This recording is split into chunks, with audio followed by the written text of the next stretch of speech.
Now, as a parent, you're probably wondering, gee, Dr. Whitley, my back's against the wall as a parent. How do I get his back against the wall or her back, like John? Well, that's what the 10-step program is. When we get to that point, you're going to learn how to deal with your children so that they feel their backs are against the wall and they can work. But first, let's talk about that identity. The first type of child I'd like to discuss today is what I call the hidden perfectionist. The hidden perfectionist child, the reason I use that name hidden is because you don't see it in their school behavior. What you see is sloppy work, things not turned in, messy handwriting. But what the perfectionism is the child's own conscience. Their need for approval is very high. A hidden perfectionist is the kind of child who has, say, two sides to their behavior. One side is they're very secretly very, very worried about things. They're the type of youngster, if they get an assignment in school, they're going to worry about it all the way home, so whether they can do it, especially if it's an open-ended assignment like writing a paper. Now, when they get to your desk, they get to their desk at home, they'll sit down from all that worry, done all that work, and they're very tired. They haven't done anything yet, but they're already kind of exhausted. And even as they write, they're thinking, so they're writing a paper, they're thinking, well, this isn't good enough. This won't be good enough. And if I work real hard, it still won't be good enough. Now, they're drawing a conclusion about the future, about the end product, even while they're working. And it's discouraging them as they go, because their ideals are way too high, and that's the perfectionism. Everything has to be great. I had one child tell me that the reason why he was doing so badly in school, and this is the truth, is that every time he would try to do his work, he would think that it had to be so fantastic that it would be awesome to people. But he could never get there, so he would just quit. He would get very discouraged. He would feel badly.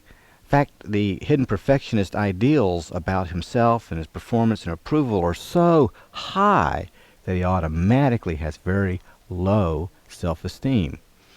Now, the other behavior pattern for a hidden perfectionist is what I call just compulsivity. They'll do a lot of activities other than work in order to prepare for work. For instance, they'll sharpen the pencil 15 times just to get the point right. They'll sit down and at the desk and move papers around till it's just right, and then collapse from exhaustion, never having done anything. The whole idea is, if I actually do something, it's not going to be good enough anyway, so why do it? And you'll hear it in their talk about school. If I study real hard, the grade may not be there. If I can't make the end result grade, then all this studying is worthless, so why do it? And that's kind of the system under which the hidden perfectionist operates. Now let's talk about a little bit deeper situation, because the hidden perfectionist can be a very stubborn person. They can be very controlling. They don't like to deal with feelings very much. So they're kind of distant. They don't talk about their emotional states or their motivations. What that presents to you is a youngster who is always having a conflict. And this is what you're going to get when you work with them. And the conflict runs something like this. Well, I'll be a good boy, and I'll do what I'm supposed to do what I should do. They're always thinking about shoulds. And they'll do that for a while. And that's when their grades get better, or they get more cooperative. And they'll go along like that for a while, but resentment starts building up. They start resenting it because they begin to feel like they're doing what everybody wants them to do and not what they really want. As that resentment builds up, then one day, it's too high, they'll just say, to heck with this, I'm going to do only what I want. And they'll be a bad boy. And when they do what they want, the grades fall. And then you get mad and punish them. Then they get into these stubborn sort of control battles with you. But they're constantly going throughout a school year between being a good boy and doing what they should do, and being a bad boy and doing what they want, and feeling guilty. They're going between resentment and guilt. They take that into school, and it didn't work. They're usually very driven individuals who receive no pleasure or very little satisfaction out of work. It's a foreign idea. Well, I can do work, feel good about the work, no matter what the result. The perfectionist underachiever is almost completely results oriented. In other words, they will look only at the grade. If they can't get the grade, they'll run from it. And even when they do well, they don't feel good about it. So they constantly believe they're working for someone else. In the home, by the way, at least one parent is also very perfectionistic. The apple, I suppose, doesn't fall too far from the tree. Now, many times we think of perfectionists as being very driven, very detail-oriented, and very successful, which is true when that pattern works. But when it doesn't work, it goes in the total opposite direction, and kids' identity and their pattern of perfectionism begins to lock in. It goes underground, and they'll do sidelines very perfectionistically. They'll say play music and be great at it, or they'll have a part-time job and be wonderful at it. But when it comes to doing things that really help their future, that's when they fail. And by the way, a perfectionistic student who's underachieving can be maddening because they will fail and they'll believe they're right. For example, a young man was going from one class to another. He was detained in the first class, we'll say a math class, and because the teacher wanted to talk to him for a second, and he didn't have time to go by his locker to get to history class. When he walked into history class, the teacher had a rule. And perfectionistic individuals love rules. So he ran into someone just like himself. And the rule was, if you don't have your homework at the beginning of class, you get a 0, no matter what. Well, he tried to explain to her, I didn't have time. Well, he still got the 0. Now, remember, these kids can be very perfectionistic, very stubborn. So he made a decision that that teacher was unfair, and he wasn't going to do any work for her because she didn't deserve it. And he was going to show her who was boss. Okay? So he failed history. And he was very proud of it because she did not deserve to have his work. He was not going to work for her. And he was morally self-righteous about it. Perfectly correct, he thought. And she deserved it. And so he failed because he couldn't see that he was self-defeating. And that's typical, and it drives you crazy as a parent because logic does not penetrate that emotional system. When you're working with a hidden perfectionist, you're going to get these kinds of conflicts. When you get into their motives and feelings, they'll look at you and say, well, how should I feel? Well, what do you want me to say? As a parent, we'll teach you how to handle those questions later. If you hear your child saying things like that, you need to start thinking, aha, a hidden perfectionist. Because there's always dealing with shoulds, oughts, musts, and have-tos, or I want and I need, and those never really match. The next type is called the procrastinator. Now, I use that name procrastinator because they are masters at it. So let me describe to you what this kid is like. They are temperamentally sweet-natured. They don't seem to have an angry bone in their body most of the time. And they love to be compliant. You ask them to do something, go, oh, okay, and yet they never seem to get around to it. And they drive you crazy, and then you're yelling at them to get in there and do it now, and then they act like they've been picked on. Life's unfair. People expect too much out of me. They whine and complain all the time, how too much is being expected. And, of course, if you're picking on them, then secretly they're justified in not doing what you want. It's a very passive way of resisting you. They just forget to do what you want. Now, when every child can do this, because when you have a power differential situation like in the home, many kids will do this to get out of work. For instance, in the old days when we washed dishes, I'm telling a story about me, I had this same problem. My mother wanted me to wash dishes, and when I broke one of her dishes, she would push me aside and do it herself. And I went, aha! So the next time she asked me to do it, I broke a cup. Now, in my defense, I was young. Well, she would do it herself, and that's how I got out of washing dishes.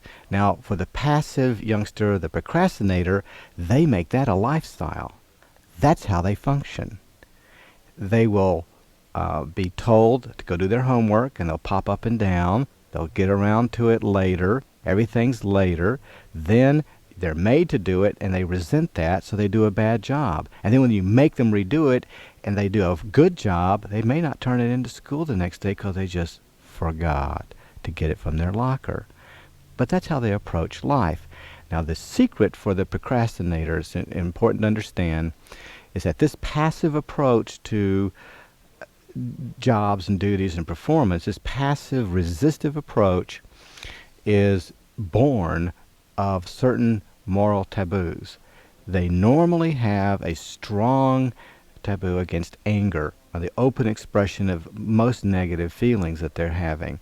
For instance, if they're mad at mom and dad, they find something that drives mom and dad crazy and just keep doing it.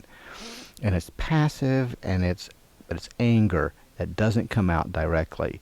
They know eventually that you want them to do well in school. They can tell that a mile away. So once they learn that system, they'll do badly in school, which gets even with all these little resentments they have deep inside. Now, as parents, you may miss just how angry this child is. I had a set of parents one time, I'm explaining this to them, and they said, well, there's not an angry bone in his body, as he continued to fail at school and was one of the brightest kids I've ever tested. All of which would say the message is, gee, it's not my fault, I can't help it, it's just circumstances. Now, this child has a deep conflict. As they get older, toward adolescence, this is the conflict that develops. It goes like this. I'm afraid, they're saying to themselves, that somebody is going to take over my life and tell me what to do in every phase, which is really a secret wish. But they're afraid it's actually going to happen. So they behave in a way that sends a signal, you as a parent need to take over and watch me because I'm not going to do anything without it. But at the same time, they express the need for independence and autonomy by resenting it and not doing what you want. So they create a power struggle constantly. Every time that system is evoked inside the child's mind, a power struggle is created. Now, here's what happens to you as a parent. There are two types of parents or teachers that have a great deal of trouble with this type of youngster. One is the authoritarian parent who likes to hammer and dictate and say, you will do this and you will do this at this time and get in there and do it now. And what this child does is create such a power struggle around this that involves that parent more and more and more. So the authoritarian parent can hardly get him to do anything, and the authoritarian parent is constantly angry, mad, and punishing, which makes this child even worse. The other parent or teacher who has trouble with this child is the non-assertive parent. This is the parent that comes in and asks that something is done, but the child just never gets around to it, and that's the end of it. Now, usually, there's probably one parent who's authoritarian and the other's too non-assertive, and the child lives through manipulating both of those parents. Somewhere in between the authoritarian parent and the non-assertive parent is where you need to be. When this child's confronted with his passive behavior and his underlying aggressive, negative feelings about things, he at first gets worse. But as he begins to change, parents often get shocked that this child is now showing anger. And I'm having to reassure parents, and I want to reassure you, that if you have a child who is a procrastinator, and they start getting mad now, you should be applauding yourself because you've just done a great job. Because what first was hidden is now exposed. A little hard to take at times as they get nasty and angry and start slamming doors, but now it's out in the open and now things can change. The procrastinator is the hardest one for many parents to understand because they usually grow up in a home where one parent's too angry all the time and maybe the other was not angry enough. So anger is just another human emotion, and if it's expressed and dealt with and openly and in an honest way, then these kids will begin to get better. But they need to be encouraged to express their negative feelings. Now let's go on to another one. Let's talk about one of my favorite underachievers, not necessarily to work with, but one of my favorite to observe, and that's the con artist. Now these kids are often appear to be kids without much of a conscience. They believe fundamentally that life is to be lived the easy way. I want something for nothing. And they also carry a belief that all adults are basically stupid fools and that they can be easily manipulated and I can get what I want without having to work. And cover this up with a charming, wonderfully social exterior so that you don't really see it until you're trying to work with them. Then you begin to see this conning approach. Now, let me develop one other characteristic of these kids so that you understand. These children feel entitled to have everything their way, and they make a great deal of demands on others to do things for them. And what they'll do is they'll resent reciprocal demand, however. So they will go to their brother and borrow the brother's jacket and then give that jacket to a friend, and the jacket gets lost.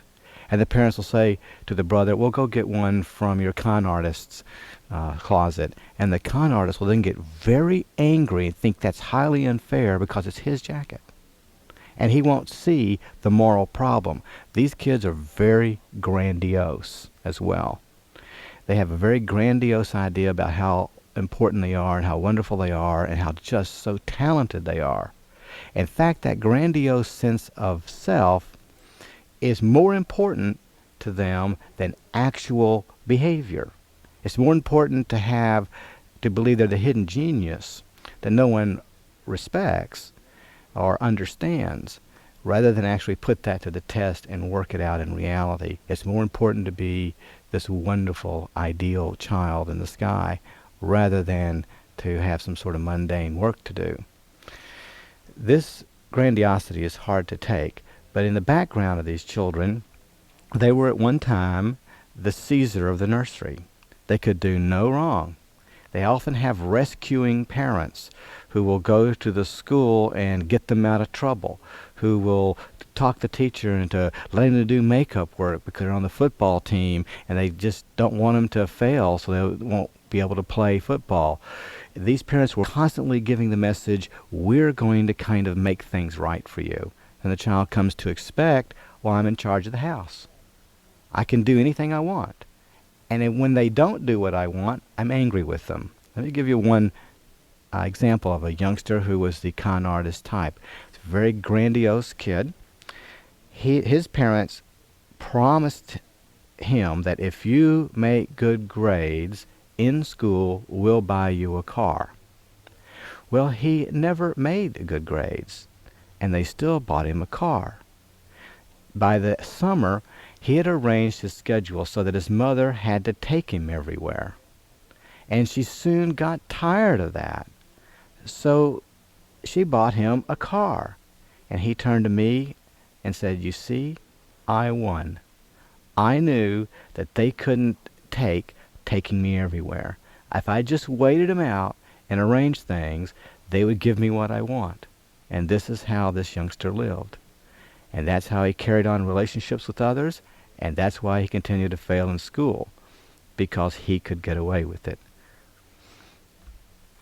Now, the next type of youngster, that's in some respects resembles a con artist, is called the socialite. They resemble the con artist because most con artists are that way and are successful with it in terms of interpersonal functioning because they're so charming and so nice. Now, the socialite can be charming and nice too, but he or she is charming and nice because they really are charming and nice. They like it. They enjoy people. They're very extroverted, and man, are they fun to talk to. They're the life of the party. They're very emotional, and they wear their emotion on their sleeve. And when they're functioning in groups, they tend to make the group feel good. This is what these kids are. And many other parents, if you're a parent and have a socialite, other parents tell you, oh, your daughter is so fantastic. I can't believe she's not doing well in school. Now, socialites have when they go to school to talk to people. They go to school to socialize, not to do work. Very often, they are global in how they approach life, not detail oriented. In fact, getting into details and steady routines gets very boring to them very quickly. They prefer to be on the go and talking and being with people. When they have to do work by themselves, mathematics is especially difficult for many of these kids because it's routine and steady. They just get bored. When they get bored, they like to stir up excitement. Underneath the socialite's very social behavior, however, is a conflict that is often quite significant. These kids have a deep need for approval from others, and they have an equally deep feeling of inadequacy. Now, this is how they handle that inadequacy.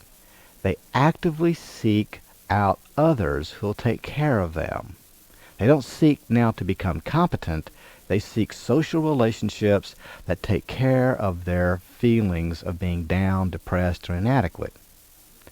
Now, if I'm a teacher and I'm in a classroom and I have a socialite underachiever who's yakking in the classroom and disturbing everybody, if I simply walk up to him and I put my hand on his shoulder and I say, I know you're having a hard time today and you're kind of down, but let's try to focus on the class, they will look at me because I've spoken the truth and they'll get better for a while. Because the truth is they're secretly worried and depressed, and they take care of that through social interaction. It's very easy to see when you start working with them and pinning them down to details. This type of youngster is actually helped by getting them to focus on the details of how they create problems, because that's not what they do naturally. They don't have enough information to know themselves to change. And when we're dealing with a routinized life, like many times school is, it helps them to focus on the details of how they create problems. Now, the socialite is an attention-seeking individual. This is the child who will walk into a room almost late for class, and just for some reason, everybody turns around and looks at them. If they're male, for example, he'll tend to dress in the most latest fashion, have to have clothes just a certain way from a certain place, clothes that attract a lot of attention. And of course, female will do the same thing. She'll dress to gain a lot of attention. They love, they're attention seekers, and they love to garner that kind of attention. And that's fine. The good thing about the socialite is, as this individual matures, they tend to feel the emotional needs of a group of people. And they will tend to make that group feel like a cohesive unit. So if you're running a company and you have an assistant or someone under you, you're supervising, who's a socialite, and you hire that person, if they're mature, not only will they do a good job for you, they'll suddenly make a group of people feel very cohesive, and work will be a nice kind of fun place to be. Just like this individual carries a lot of fun with them in terms of how they interact with others. So on the one hand, they're underachievers, that's bad, because their feelings of inadequacy get even worse. But if you can get beyond that, they make a great individual to have in a community.